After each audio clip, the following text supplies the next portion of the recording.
오늘은 여호수아 7번째 시간입니다. 여호수아 7번째 시간으로 여호수아 6장 1절부터 11절까지 있는 말씀을 가지고요. 깨지지 않는 벽은 없다. 깨지지 않는 벽은 없다라는 점을 가지고 하나님 말씀 함께 시간 나누도록 하겠습니다. 한국계 그 미국인으로 미국의 그 낙스닥에 최초로 이렇게 상장된 미국 회사가 하나 있습니다. 그 회사가 어떤 회사냐면요. 텔레비디오라는 이 작은 컴퓨터 회사가 있는데요. 그 회사를 설립한 자가 누구냐면은 그 황규빈 회장이라는 분이 이 회사를 설립하게 됩니다. 이분은 원래 출신이 이제 북한에서 이제 그 남쪽으로 이렇게 넘어오시게 됐는데 남쪽에 있다가 단돈 50달러를 가지고 미국으로 가게 됩니다. 여기 가가지고 그 실리콘밸리에서 1975년도에 이 텔레비디오라는 작은 컴퓨터 회사를 세우게 됐는데 그만 이것이 성장해가지고 미국 나스닥에 올라가게 되는 그런 큰 회사가 되게 됩니다. 이 회사가 어떤 일을 했냐면요, 그 미국 컴퓨터 그 역사에서 그 네트워크 시스템을 만드는 회사가 바로 이 회사입니다. 이걸 통해 가지고 어떻게 이 컴퓨터가 발전되냐면요, 그 전까지 컴퓨터가 그 퍼스널 컴퓨터, 그러니까는 개인 기기였다면 이 텔레비디오라는 회사에서 만든 이 최초의 네트워크 시스템이 개인용 기기 컴퓨터를 업무용 기기로 만드는데 기여를 한 회사가 바로 이 텔레비디오라는 회사입니다. 그 주인공이 바로 이 황규빈 회장이거든요. 이분은 어마어마하게 돈을 벌게 됩니다. 그리고 미국에서도 여러 가지 많은 그 미국 최고의 갑부에게만 주는요, 그 자유의 여신상이라는 상이 있거든요. 그 상을 이분이 이제 여러 차례 받게 되는 그런 일을 감당하게 됩니다. 사람들이 물어봤어요. 당신이 이렇게 성공할 수 있는 비결이 무엇이냐? 근데 이분이 어떤 분이냐? 예수 믿는 분입니다. 그러니까 제가 얘기를 했겠죠. 불교 믿는 분이면 제가 얘기했겠습니까? 이분이 이제 교회 다니고 예수 믿는 분이었어요. 그러니까 이분에게 물어보니까 이분이 그런 말 하더라고요. 나의 성공의 비결이 뭐냐고요? 이분 얘기하기를 저의 성공의 비결은 역동적인 신앙이 저의 성공의 비결입니다. 이렇게 얘기했다 그럽니다. 역동적인 신앙이 뭡니까? 이게 물어봤더니 그분이 이렇게 하더라고요. 저는 매일 아침마다 기도합니다. 이게 쉽게 말하면 새벽 기도한다는 얘기겠죠. 새벽마다 기도를 하면 하나님이 그때마다 영감을 부어주신대요.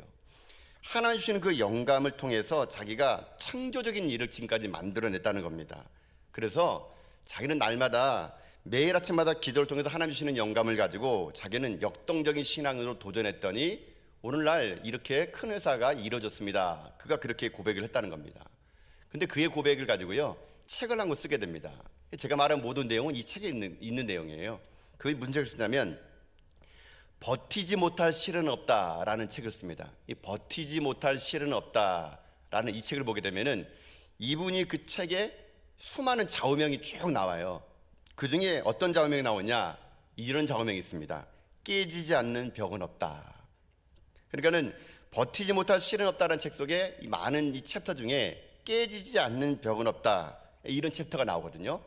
이 챕터가 제가 오늘 설교의 제목으로 잡은 챕터가 바로 이 챕터가 될 수 있다는 것이거든요.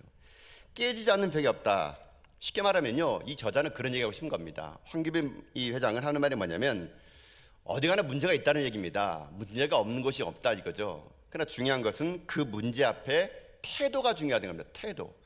내가 어떤 태도를 가지고 문제를 보느냐, 이게 중요하다는 거죠. 그래서 그분이 얘기합니다. 깨지지 않는 벽은 없다라고 말합니다. 여러분 인생 살면서 어떤 것이 여러분에게 문제가 됩니까?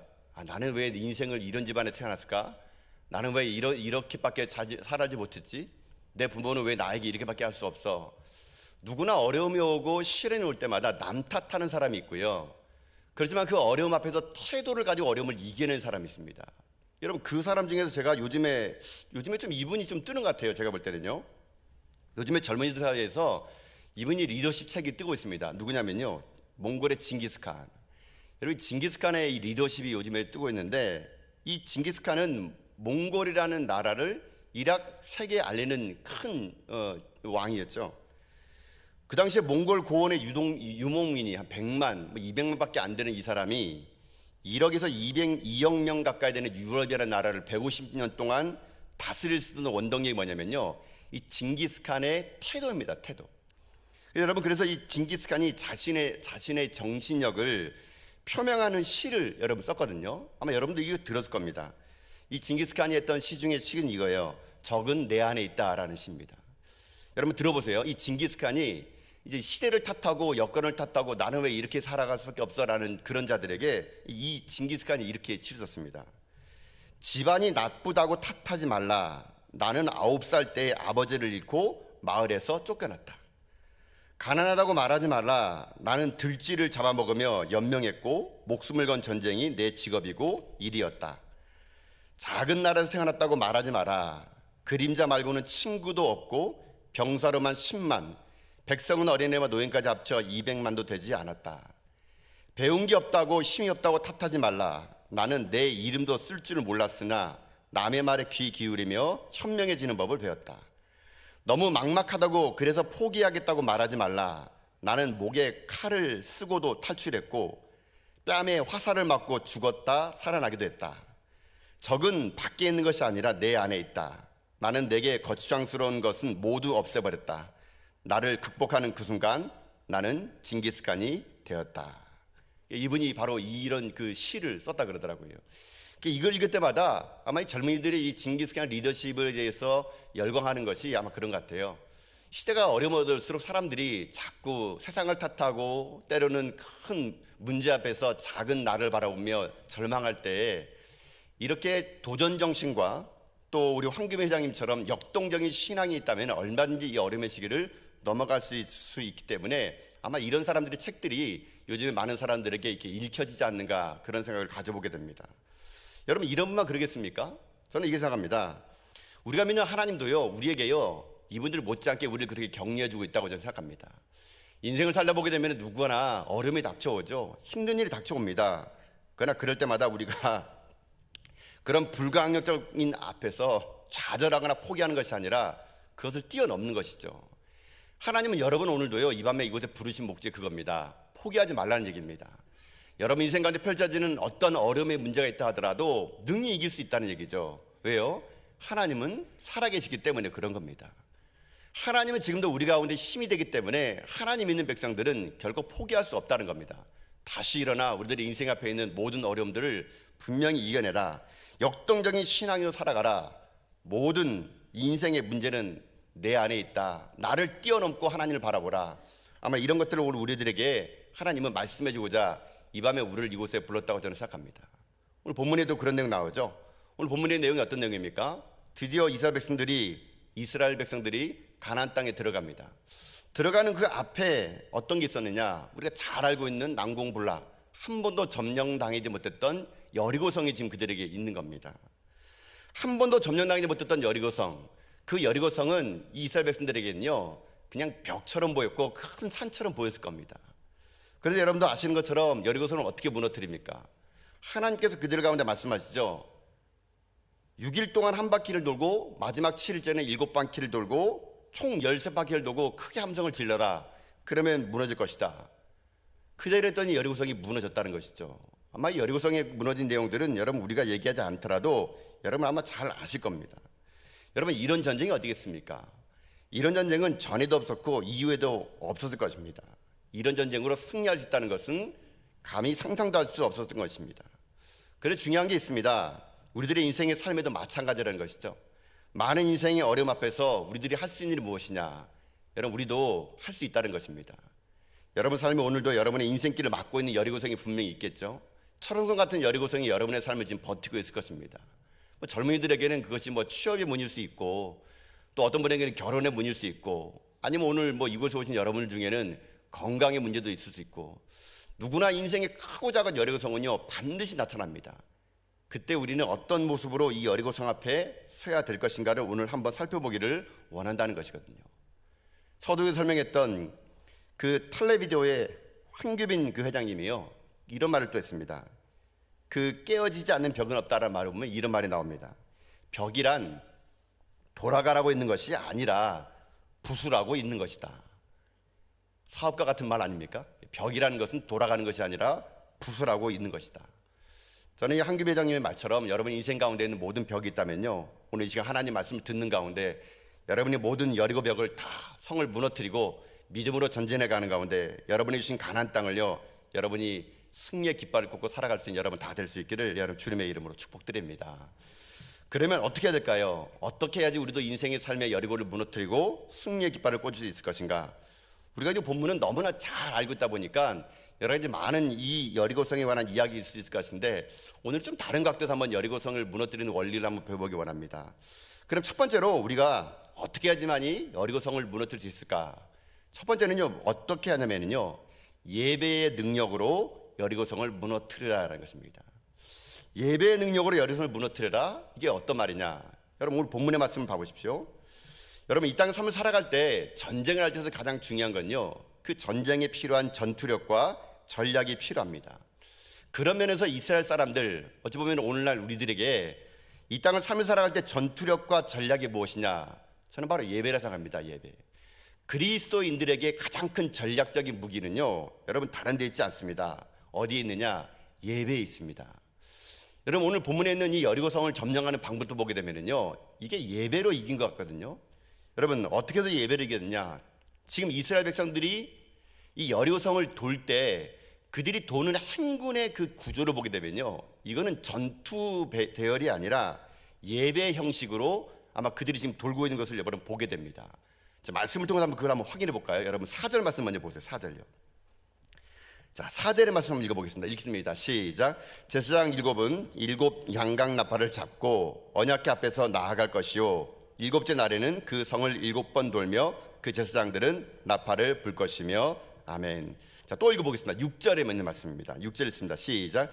눈의 아들 여호수아가 제사장들 불러 그들에게 이르되, 너희는 언약궤를 메고 제사장 7은 양각 나팔 7을 잡고 여호와의 궤 앞에서 나아가라 하고. 자, 7절도 읽겠습니다. 7절입니다. 시작. 또 백성에게 이르되, 나아가서 그 성을 돌되 무장한 자들이 여호와의 궤 앞에서 나아갈지니라 하니라. 아멘.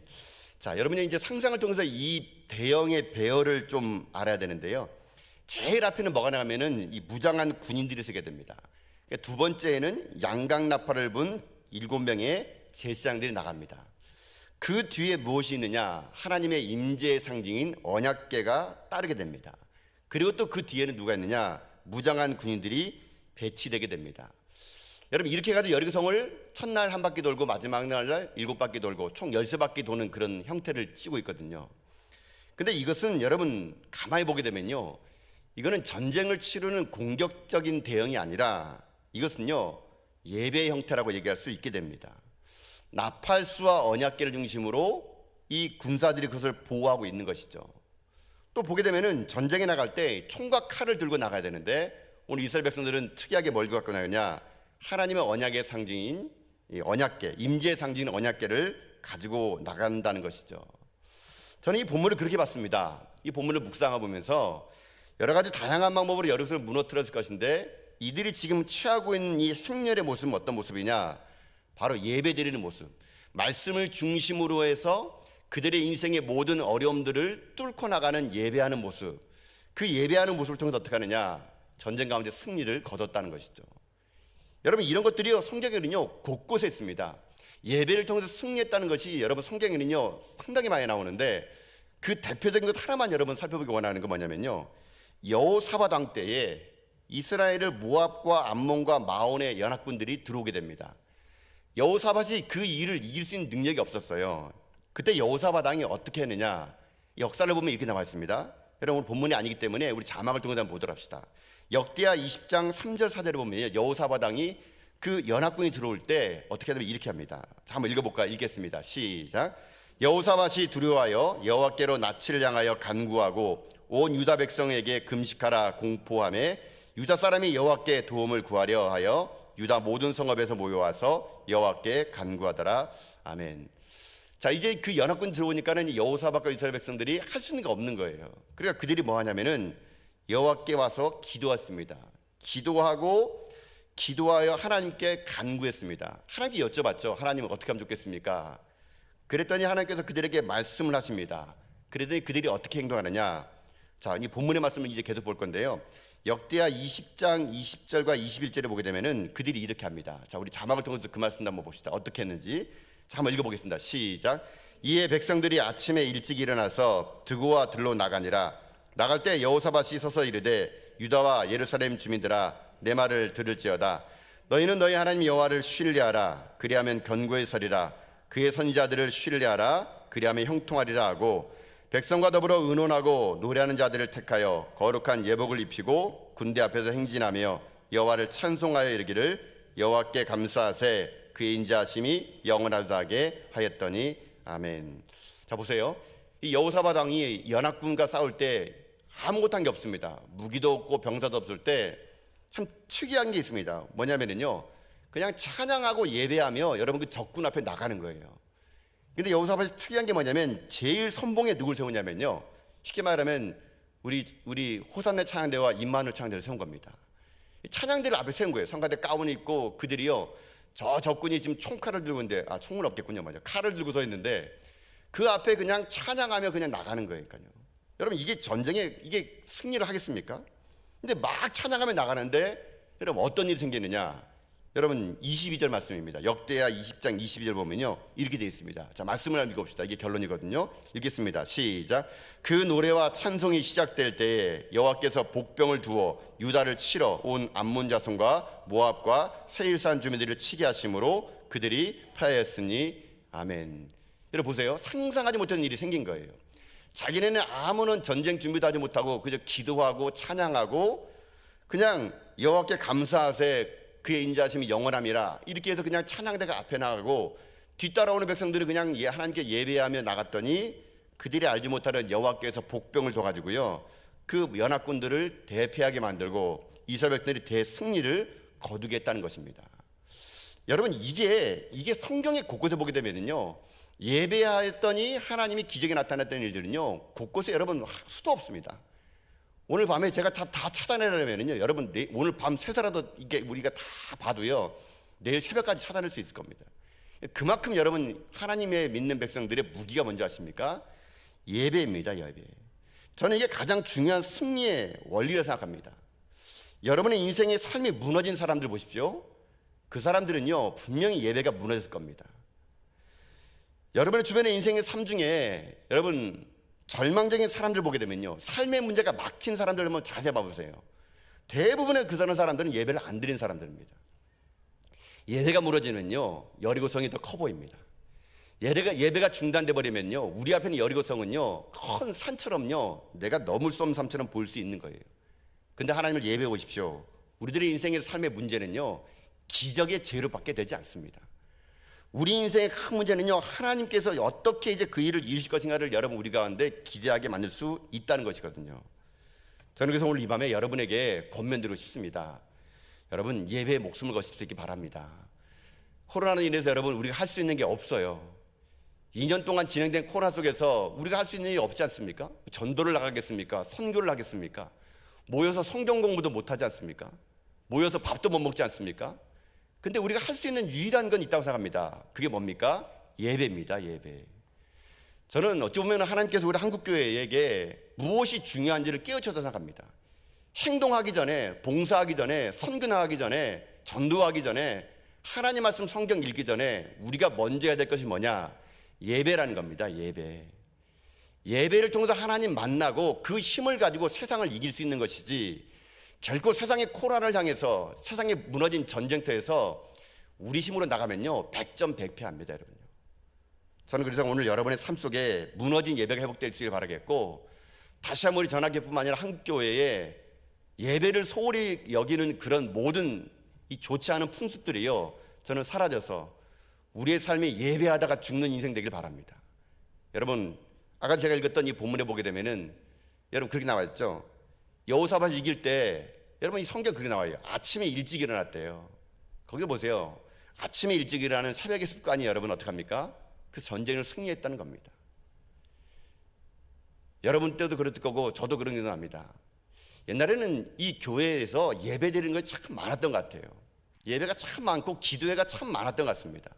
그래서 저도 어렸을 때 저희 부모님 손에 이끌려가지고 참 예배를 드리러 많이 갔던 것 같아요. 툭하면은 부흥회하고 툭하면은 무슨 사경회하고 그런 일들이 너무나 많았던 것 같더라고요. 근데 오늘날 보게 되면 여러분 보십시오. 예배를 드리는 것이 너무나 여러분 쉬워지지 않았습니까? 쉬웠다는 말은 뭐냐면 우리가 예배를 너무 쉽게 생각한다는 얘기입니다. 여러분 저는요 우리들의 삶에 모든 무너진 것들을 새롭게 세우는 길, 우리의 인생 한편에 천원 같은 여리고성을 무너뜨리는 길은 예배의 힘의 원리에 있다고 생각합니다. 여러분 삶이 날마다 주를 모시는 그날까지 이 땅 가운데 예배의 힘을 가지고 세상을 이겨나가고, 아무리 큰 천호성 여리고성이 있을지라도 예배를 주시는 힘을 가지고요, 여러분이 그 인생의 모든 것을 이겨나갈 수 있는 하나님의 신실한 믿음의 정도를 다 될 수 있기를 여러분 주님의 이름으로 축복드립니다. 이게 여리고를 무너뜨린 첫 번째 길인 것 같아요. 예배의 능력으로 여리고를 무너뜨리라는 겁니다. 자, 그러면 두 번째 길이 있습니다. 제가 오늘 본문을 통해서 다른 각도에서 한번 살펴보는 가운데 봤던 게 뭐냐면요, 두 번째 이 여리고를 무너뜨릴 수 있는 길이 무엇이냐? 그것은요, 첫 번째가 예배 능력이라면 두 번째는 기도의 능력으로 여리고를 무너뜨리라는 겁니다. 기도의 능력으로 여리고를 무너뜨리라. 자, 오늘 본문에 있는 말씀으로 돌아갑시다. 여러분, 본문에 있는 말씀은 10절이거든요. 자, 10절 말씀 읽어볼까 한번요. 자, 한번 읽겠습니다. 시작. 여호수아가 백성에게 명령하여 이르되 너희는 외치지 말며 너희 음성을 들리게 하지 말며 너희 입에서 아무 말도 내지 말라. 그리하다가 내가 너희에게 명령하여 외치라 하는 날에 외칠지니라 하고. 아멘. 자, 하나님이 이스라엘 백성들에게 여리고를 무너뜨릴 때 한 가지 이렇게 조건을 내는 게 있습니다. 그게 뭐냐면요, 침묵하라는 얘기예요. 말하지 말라는 얘기입니다. 외치지 말라는 겁니다. 여러분, 침묵하라는 말이 무슨 말일까요? 여러분, 침묵하라는 말은 다른 말로 하게 되면요, 하나님을 집중하라는 말입니다. 집중하라. 말을 하지 않으면요, 무언가에 집중할 수 있거든요. 그러면 하나님을 집중한다는 말이 무슨 말일까요? 저는 그걸 하나님을 집중한다는 말을 저는 기도라고 해석하고 싶다는 겁니다. 침묵하라, 하나님을 집중하라. 다시 말하면 뭐라고요? 기도하라는 겁니다. 기도하라. 기도할 때 어떤 일이 생기느냐? 우리 인생 가운데 모든 위기를요, 이길 수 있다라는 겁니다. 이게 기도의 능력으로 여리고를 무너뜨리는 두 번째 원리가 될 수 있는 겁니다. 여러분, 제가 이제 목회를 좀 하다 보니까요, 그 위기를 당한 성도들을 보게 되면은 이제 그 위기를 당한 성도들이 결론이 어떻게 날 거라는 것을 제가요, 대충 여러분 예측할 수 있습니다. 여러분 좀 오래 보면요, 그게 딱 눈에 보여요. 그 위기를 만난 성도들은요, 이 몇 가지 그들이 특징이 나와요. 그러면 그 특징을 보게 되면은, 아, 이분은 이렇게 결론이 끝나겠구나라는 게 나옵니다. 어떻게 나오냐면요, 위기를 맞았을 때 저 성도는 이제 이 위기가 금방 끝나겠구나라는 사람이 있고, 저분은 이 위기가 좀 오래 갈 것 같구나라는 것을 알게 된다는 겁니다. 어떤 분이 여러분 금방 해결될 사람처럼 보이냐면요, 위기가 왔거든요. 모든 게 무너지게 좀 보여요. 근데 그럴 때 어떻게 하느냐? 원망하지 않고 말하지 않고요, 침묵하는 자들이 있습니다. 하나님께만 나와가지고 엎드려 우는 자들이 있거든요. 여러분, 그런 사람은요, 그 위기가요, 여러분 금방 해결됩니다. 여러분, 이거는 제가 이 목회적인 경험이기 때문에요, 대충 맞아요. 여러분요, 대충 맞습니다. 그래서 위기 있는 사람들이 와가지고 제가 볼 때는 막 억울합니다, 죽을 것 같아요, 어떻게 하면 좋아요, 이렇게 할 것 같은데 말하지 않고 그냥 와서 그냥 눈물만 흘리는 거예요. 침묵하는 거예요. 누가 뭐 물어봐도 말도 안 하고, 뭐 그런 일이 있어, 뭐 그러면 가면서 울기만 하는 사람, 침묵하면서 하나님께 나간 사람, 그런 사람은 의외로 그 위기가요, 빨리 극복되는 것을 제가 종종 많이 봤습니다. 근데 또 사람 중에, 야, 저 사람은 좀 위기 좀 오래 갈 것 같다라는 사람이 있어요. 그 사람 누군지 아십니까? 기도하지 않고 말만 하는 사람들이 있습니다. 말만 하는 사람. 가서 자기 신세 한탄하며 내가 이렇게 된 것이 누구 때문이고 이 사람 만나고 저 사람 만나고 막 이런 얘기하는 사람들. 물론 불안하니까 얘기하겠는데요, 그렇게 말만 해가지고 누군가로부터 위로를 받으려는 그 사람은 그 모든 일들이요, 좀 오래 가는 것을 제가 이 목회적인 경험을 통해서 여러분 제가 보게 된다는 겁니다. 여러분, 침묵한다는 건 뭐냐면요, 침묵한다는 것은 하나님을 집중하는 것이고, 하나님을 집중한다는 것은 결국 하나님께 기도하며 나간다는 겁니다. 하나님께 기도하며 나간다는 것은 무엇일까요? 다른 말로 하게 되면요, 하나님만 의지한다는 말이에요. 의지한다. 그럴 때 여러분 어떤 일이 생기느냐? 닫혔던 여리고성이 열릴 수 있게 된다는 것입니다. 만약 보세요, 여러분요, 만약 이스라엘 백성들에게 하나님이요, 그냥 말해라, 말하면 돌아라, 이렇게 만약에 했다고 합시다. 허락했다고 합시다. 그러면 이스라엘 백성들이 제일 잘하는 게 여러분 뭔지 아십니까? 불평불만이잖아요. 만약에 하나님께서 그냥 이스라엘 백성들에게 그냥 말할 수 있도록 허락을 했다 그러면 아마 이들은요, 끊임없이 불평하며 투덜거릴 겁니다. 여리고를 한 바퀴 돌 때 그들이 분명히 얘기할 겁니다. 아니, 우리 보고 왜 이렇게 돌라는 얘기야? 이게 무슨 전쟁이야? 지금 적군이 위에서 성에서 화살을 쏘면 다 죽을 판인데 우리 보고 돌라니? 이거 미친 짓 아니겠어? 아마 그들이 한 바퀴를 돌았을 때 여러분 이런 불평을 왜 안 했겠습니까? 근데 무서운 건요, 이 불평과 불만은요 어떻게 되는지 아십니까? 전염력이 있다는 거예요. 전염력이. 앞에 사람이 불평하면 뒷사람은 그걸 가지고요 또 덧붙여 가지고 더 크게 만들어 버립니다. 여러분 보세요. 두 번째 돌았습니다. 뭐 벽돌이 금도 안 가요. 뭐 너무 견고해요. 아무런 문제도 없습니다. 그럼 또 얘기할 겁니다. 내가 이럴 줄 알았다니까. 이렇게 해가지고 어떻게 해서 벽을 뚫을 수 있겠어. 아마 그들이 두 번째, 세 번째 점점 돌수록 아마 제가 볼 때는 한 네 바퀴 돌면은요 다 때려쳤을 것 같아요. 때려쳐. 이거 이렇게 되겠어? 아마 그들은요 엄청나게 그 말하는 가운데 하나님을 신뢰하지 못하고 분명히 돌지 못하고요 그들이 포기하고 말았을 겁니다. 하나님은 그들이 불평과 불만한다는 걸 너무나 잘 알기 때문에 입을 닫으라는 겁니다. 침묵하라는 겁니다. 그리고 하나님만을 집중하라는 겁니다. 여러분 이 원리 우리도 필요합니다. 교회를 어렵게 만드는 게 여러분 한 사람의 입술에도 시작되는 거 아시죠? 여러분 교회의 부정적인 생각과 말들을요 퍼뜨리는 사람들이 좀 있습니다. 교회의 좋은 점을 퍼뜨리면 얼마나 좋겠습니까? 근데 어떤 사람의 약점 또 교회의 어떤 걸 얘기할 때 말을 옮기는 분들 때문에 상당히 교회가 어려울 때가 너무나 많다는 것이거든요. 저는 그래서 여러분에게 부탁드립니다. 혹 여러분의 눈에 그 사람의 부정적인만 보이고 교회의 부족한 것만 보입니까? 여러분 기대해 보세요. 하나님 왜 여러분에게 그걸 보여줄까요? 왜 여러분에게는 그런 게 잘 보입니까? 그거 가지고 떠버리라고? 막 덧붙여가지고 없는 거 가지고 막 사실로 만들어서 소설 쓰라고 할까요? 저는 그렇게 생각하지 않습니다. 여러분들 교회에 부족함이 보이고 저 사람의 부정이 보이고 부족함이 보이면요 왜 내게는 그게 잘 보이냐? 그럼 간단합니다. 그게 여러분의 사명이에요. 사명. 그거 잘 보이는 사람이 교회에 대해서 중보기도 하라는 겁니다. 중보기도. 교회에 부족함이 보이고 상대방이 약점이 보인 건요 하나님이 여러분이 주신 그 사명이에요. 사명. 그 사람 그거 가지고 기도해야 됩니다. 그런데 그걸 가지고 기도하지 않고 떠버리고 다니고 말 붙이고 다니면요 공동체 무너지는 거 금방입니다. 여러분요. 교회에 혼란스러운 건요 금방이거든요. 하나님은요 오늘 우리들에게 요구하는 게 그것입니다. 제발 입 좀 닥치고 하나님을 보라는 얘기예요. 내 안에 부정적인 말의 훈련을 통해서 하나님께 기도하며 나가라는 겁니다. 그럴 때 어떻게 되느냐? 우리들의 인생의 삶에 하나님의 역사가 일어날 수 있을 수 있다는 것이거든요. 여러분 그래서 침묵하는 자처럼요 멋있는 인생 없습니다. 여러분 우리들 가운데 침묵하게 되면 어떤 일이 생기지 않습니까? 여러분 나중에 한번 침묵 기도를 해보십시오. 침묵 기도를 해보게 되면요 담대함이 생깁니다. 저도 한 7일 동안 이 그 침묵 훈련을 하러 들어가거든요. 제가 가끔씩 이제 그 스톤에 들어가서 이제 기도할 때 침묵 기도를 합니다. 침묵 기도하게 되면은요 들어가는 입소 시작해서부터 나올 때까지 말을 안 해요. 여러분요 7일 동안 열흘이군요. 제가 열흘 훈련 받았는데 열흘 동안 말을 안 합니다. 여러분요 말을 안 하게 되면요 처음에 답답해가고 막 미쳐버리는데요 한 열흘 동안 여러분 말하지 않으면요 여러분 어떻게 되는지 아십니까? 나중에 이 산에서 내려올 때는요 이 담대함이 생깁니다. 담대요. 여러분 말을 이렇게 안 하는 사람, 여러분 근엄한 사람에 보면은 그 존경심이 있지 않습니까? 여러분 상상해 보세요. 여러분 말을 안 하고 근엄하게 있는 사람들 대부분 누굽니까? 왕들이 대부분 그러지 않습니까? 왕들은 별로 말 안 하고 근엄하잖아요. 근데 말 많은 사람 누굽니까? 옆에는 이방이나 내신이 막 자자자자자자자자자 않습니까?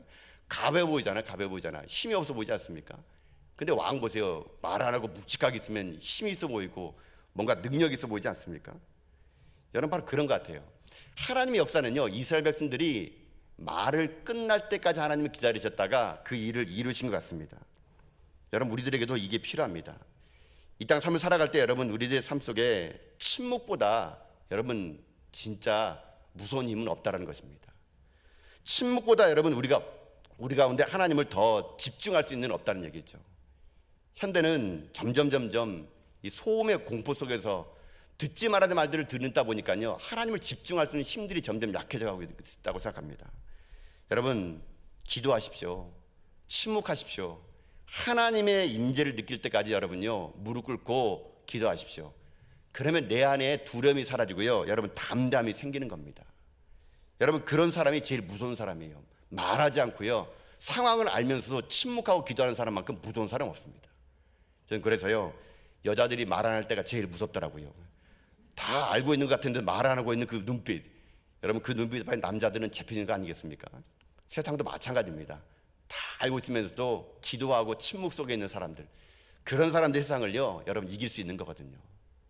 일전에 제가 그런 얘기했던 것 같아요. 여리고 앞에서 기도하는 모습, 여러분 여리고 앞에서 기도하는 모습, 그 기도하는 모습이 여러분 한글에 보면 여러분 자음 리을자와 같다겠죠. 리을자. 여리고 성 앞에서 기도하는 모습 리을자. 여러분 리을을 여리고 맨 앞에 갖다 붙이십시오. 그러면 어떻게 됩니까? 열리고가 됩니다. 열리고.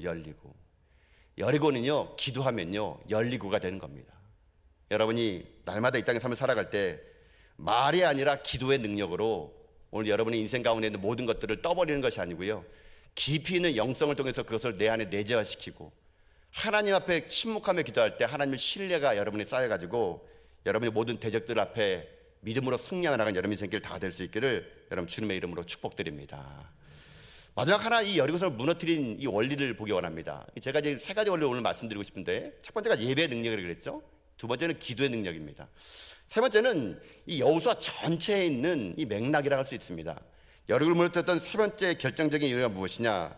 바로 순종의 걸음이 여리고를 무너뜨릴 수 있다는 것이죠. 순종의 걸음이 여리고를 무너뜨릴 수 있다. 이건 여리고 이 여호수아 전체의 주제에 같다고 할 수 있습니다. 여러분 말씀을 돌아볼까요? 11절 말씀 읽어봅시다. 11절입니다. 자, 11절 말씀 읽겠습니다. 시작. 여호와의 개가 그 성을 한번 돌게 하고 그들이 진영으로 돌아와서 진영에서 자니라. 아멘. 자, 이스라엘 백성들에게 있어서 여리고를 돌 수 있는 것은 무엇이냐면요, 전략과 무기와 그리고 병사의 수가 아니었습니다. 여리고를 돌 수 있는 여리고 작전 중에서 가장 위대한 작전은 무엇이냐면 순종하며 나아가는 것. 여러분 이것이 가장 큰 작전의 성공의 원인이었던 것이죠. 순종의 원리는 누구나 압니다. 근데 왜 우리가 순종이 안 될까요? 하나님 말씀을 우리가 듣습니다. 그런데 왜 순종이 안 될까요? 우리는요 하나님의 약속의 말씀을 드릴 때마다 순종하기보다는 우리는 항상 하는 게 있습니다. 그게 무엇이냐? 바로 이유를 물어보고 이해를 먼저 하기 때문에 순종이 안 되는 것이죠. 여러분 믿음이라는 것은요 이유를 물어보는 것이 아니고 약속을 붙잡는 것이 진짜 믿음입니다.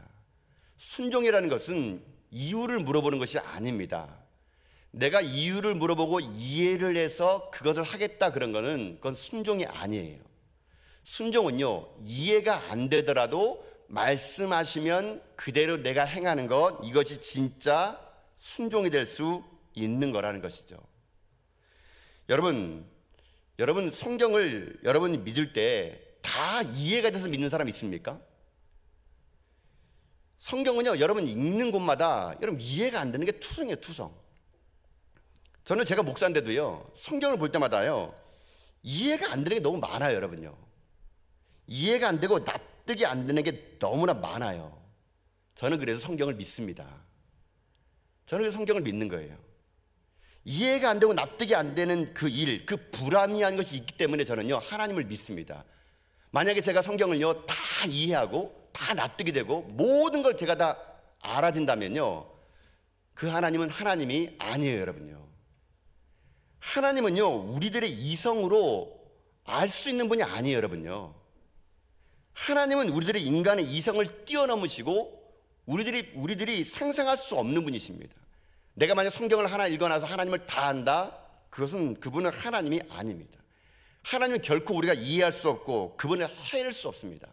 하나님은요 하나님이 우리 가운데 보여준 부분만큼은 알 수 있는 것이지 우리가 다 하나님을 알 수가 있는 것이 아니에요.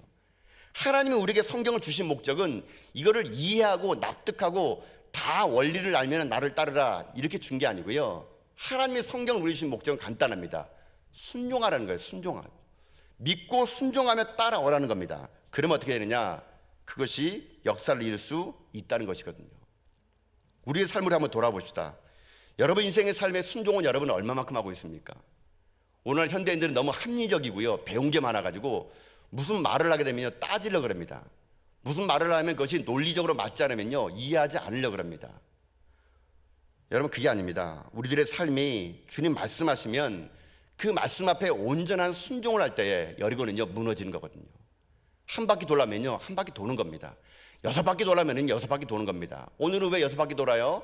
이유를 물어보는 게 아니거든요. 그 순종이 결국 여리고를 무너뜨릴 수 있다는 것입니다. 그래서 어떤 분이요 이런 말을 했습니다. 한 번의 순종은 상황을 바꾸지 않을지 몰라도 온전한 순종은 반드시 상황을 바꿀 수가 있다라는 말을 했습니다. 참 멋있는 말 같아요. 한 번의 순종은 상황을 바꾸지 않을지 몰라도 온전한 순종은 반드시 상황을 바꿀 수 있다. 여러분, 삶을 살아갈 때 한 번 정도는 누구나 순종할 수 있습니다. 근데 그것은 온전한 순종이 아니에요. 남 눈치 보면서 직분이 있기 때문에 목사니까 순종해봐야지. 여러분, 한 번의 순종은요, 상황을 바꾸지 않을 수 있습니다. 여기서 한 번 돌았거든요, 그대로예요. 두 번 돌았거든요, 그대로입니다. 세 번 돌아도 그대로예요. 여러분, 이런 한 번의 순종은요, 상황이 바뀌지 않을지 모릅니다. 그러나 온전한 순종, 마지막 7바퀴 돌아서 13바퀴를 도는 온전한 순종을 했을 때는요, 여러분, 우리가 상상하지 못했던 상황의 변화가 분명히 일어날 수 있다는 것을 잊지 말라는 것입니다. 오늘도 하나님은 우리 가운데 언약의 말씀 줬습니다. 여러분 손에 잡혀있는 성경은 하나님이 여러분을 주신 순종의 책입니다. 우리가 어떤 자세로 나가야 될까요? 믿음으로 순종하는 겁니다. 이해하는 게 아니라, 납득하는 게 아니라 주님 말씀하시면 그 말씀 앞에 내 인생의 삶을 걸고 미련하고 무식할 정도로 그 말씀 앞에 따라가는 겁니다. 그러면 어떤 일이 생기느냐? 우리 삶 가운데 놀라운 기적이 일어날 수 있는 것이죠. 오늘도 여러분 앞에서 우는 자가 있습니까? 여러분, 천호성 같은 여러분 인생의 막힌 문 앞에서 울고 있습니까? 우리 말씀 앞에 순종합시다. 주님 말씀하시면 그 말씀대로 아멘하며 순종하며 나갑시다. 요단강물에 7번 담그라 그러면 6번 담가도 아무런 변화가 없었을 때 나아만 장군처럼 7번까지 물에 잠겨가지고 우리의 모든 더러운 것들을 깨끗하게 씻으시고, 하나님 말씀하시면 무식할 정도로 여리고성을요 돌아도 아무런 변화가 없을지라도 또 돌고 또 돌고 마지막 13바퀴 온전한 순종을 돌아서 우리들 삶에 있는 모든 여리고를 무너뜨리고 저 여러분의 인생의 삶이 가나안 땅을 진군해 나가 승리의 깃발을 꽂고 살아가는 저 여러분 다 될 수 있기를 여러분 주님의 이름으로 축복드립니다. 말씀을 정리합니다. 오늘 우리가 잘 알고 있는 여리고성을 무너뜨리는 방법을 살펴봤습니다. 3가지 길이 있다 그랬습니다. 첫 번째는 예배 능력입니다. 여러분, 예배가 사는 길입니다. 코로나19로 인해 예배가 힘들어졌습니까? 어떻게든 예배 드려야 됩니다. 발버둥 치고 예배를 드리십시오. 이제는 예배를 너무나 편하게 드리는 시대가 이제 올 것입니다. 여러분, 예배는요 불편하게 드려야 되는 겁니다. 예배는 내가 불편해야 되는 겁니다. 내가 편안한 예배는 예배가 아니에요. 여러분요, 예배는요 불편하게 드려야 됩니다. 5시간을 걸어가서 1시간 예배 드리고 오는 불편함의 예배, 그거는요 출발할 그때부터가 예배가 되는 거예요. 하나님 우리에게 예배를 드리기 원하십니다. 예배 능력으로 세상을 이겨나가십시오. 두 번째는 기도 능력입니다. 침묵하십시오. 하나님을 집중하십시오.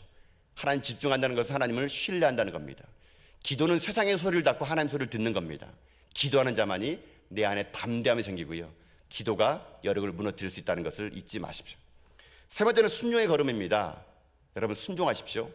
이해하려 하지 마시고 납득하려 하지 마시고 하나님의 살아계신 믿는다면 여러분 그 말씀 앞에 여러분의 인생을 걸어서 여러분이 남은 인생의 삶은 이 땅 가운데 날마다 믿음으로 여력을 무너뜨려서 축제의 함성이 여러분의 함성이 되며 승리의 함성이 우리 교회의 함성이 되어서 성이 무너지기 전까지, 아니 그 성을 무너뜨리고 난 후에도 또 다른 성이 우리가 올지라도 담대하게 나아가 승리의 깃발을 꽂고 나가는 저 여러분 다 될 수 있기를 여러분 주님의 이름으로 축복드립니다.